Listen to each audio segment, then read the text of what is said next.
So here's the smart case that I made. I basically took the standard Asus case. I actually liked it a whole lot because it was really thin. But one of the things I was really missing was the smart case feature, the magnetic opening or magnetic unlocking. So basically what I did was measured out where the magnetic sensor was on the device. You see it works there. And then took a 1/2 inch drill bit, and I actually started a hole with a little bit smaller drill bit here, and then I manually turned this by hand to widen the hole.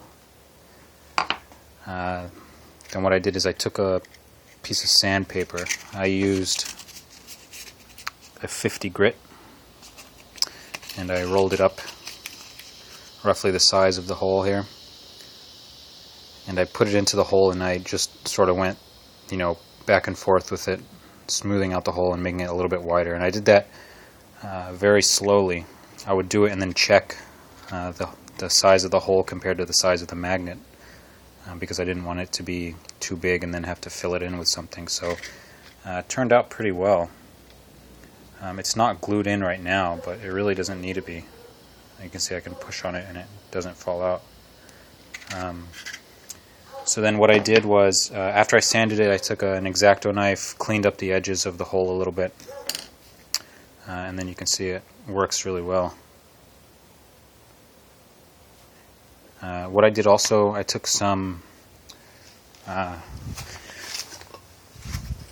plastic dip, and sprayed one side of the magnet, the side that I figured would make contact with the device, so that if it made it, if it hit the screen pretty hard, it would maybe have a less likelihood of damaging the screen or scratching the screen.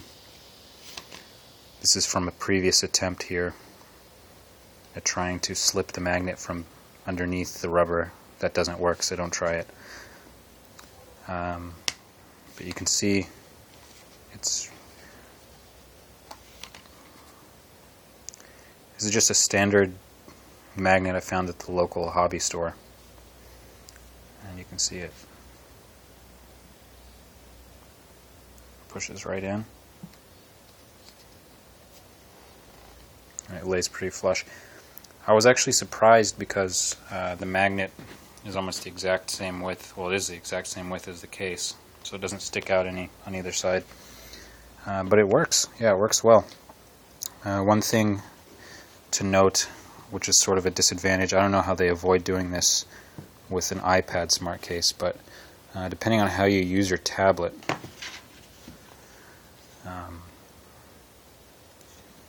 if you flip the back of the case backwards, it shuts off the screen, which is sort of a bad thing.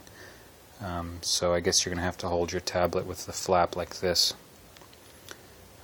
But it achieved what I wanted.